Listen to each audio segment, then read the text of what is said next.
You won't believe what he's going to do next. After glancing at his wife's cover-up report, his instincts were right, but the police made a shocking discovery. According to the staff, only Baker visited the boss yesterday. Now he's the prime suspect. It's like a plot twist out of a thriller. The police swooped into his apartment and shockingly found a suspicious gun behind the table, complete with fresh gunpowder. Naturally, Baker became the main suspect. While at work, he gets a call from his lawyer. What? His wife's best friend was shot. The police found the weapon at Baker's and were to take him for questioning. He's silent till arrival, but spots a police car downstairs. 2 officers arrived at the clinic, and Baker wondered, am I the top suspect? This is nerve-wracking. Not wanting to miss the chance to meet his wife, he thought, why not jump out the window? And so he leaped, running from the cops like he's in an action. Baker knew this would get him on the wanted list, so he resolved to never look back. In the end, he ducked behind a trash pile, temporarily losing the cops. Alone and in a bind, Baker reached out for help, finding Bruno, the invisible man, who definitely knows how to evade the cops. Bruno helps him evade police. Eric finds the case of bad luck piles up. He found a hunting rifle in the wife's safe, alongside some photos, which turned out to be a family heirloom from Baker's dad to talk about a potential mess. If she was a domestic violence victim, she would have hidden away the photos and weapon, but who's paying for the safe since she's gone? How did the key get on the criminals? Baker now has plenty of reasons to accuse them. His partner sees no need in the wife's case, but Eric is dead set on the truth. He only cares about the truth. Just now, he secretly tipped off the lawyer. If Baker could kill his wife without a trace, why hide the weapon at home so foolishly? Baker requested to see his wife's autopsy report. There might be other clues in there. With Bruno's help, Baker arrived at the old lawyer's office to figure out their connection. The old lawyer remembered only representing Harry back in the day. Harry was a big shot then, accused of killing a local senator's equestrian son. What a drama. After he was accused, Baker's wife became his get-out-of-jail-free card, no doubt the key player in this game. The wife claimed she was with Harry during the incident, meaning she was unfaithful to Baker. What a shocking twist.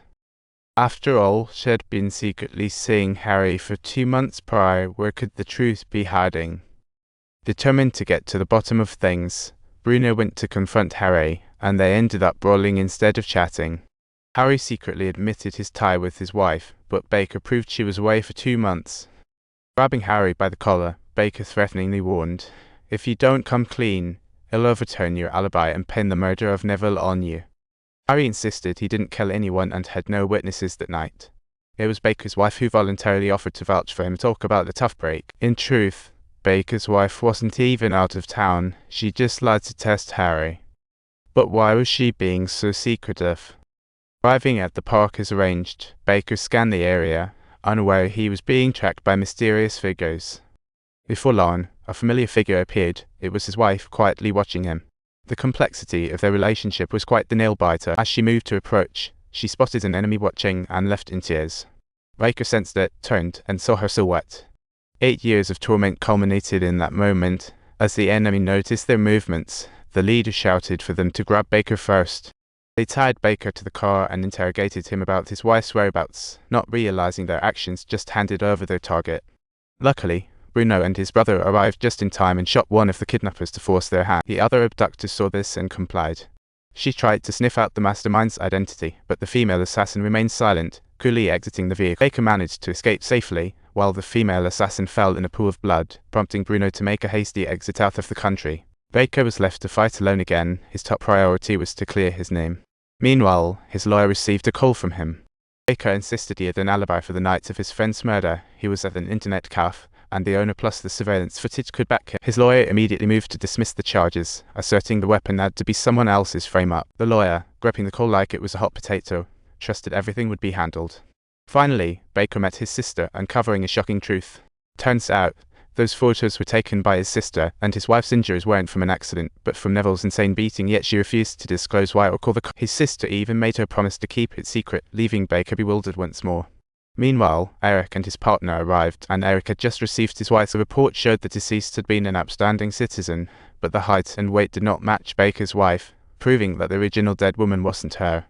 Plus, the report only had text and no photos, indicating someone may have taken them deliberately, and the last person to request it was his clueless father-in-law. Eric sought the old lawyer for Neville case info, revealing a shock. The hunting rifle in his wife's safe was the very weapon that killed Neville. But who took it? To find the truth, Baker had to cooperate with the police. Later, he arrived at his father-in-law's with questions, who clearly sensed something. His father-in-law decided it was time to drop the act, as his daughter would eventually spill the beans. It all traced back to Neville 9 years ago. 9 years ago, he worked at the foundation and secretly assaulted girls. One brave girl finally told Baker's wife, who immediately confronted Neville. Baker's wife was determined to stand up to him, but she didn't expect Neville to lash out, and just as it seemed someone might die, her father burst in. Without a word, her father took Neville out. His daughter had intended to make him confess, but everything spiraled into chaos. Baker felt like a detective revisiting the crime scene, piecing together this mind-boggling situation. As we near the end, if you're loving our tale, don't forget to hit that subscribe button for more.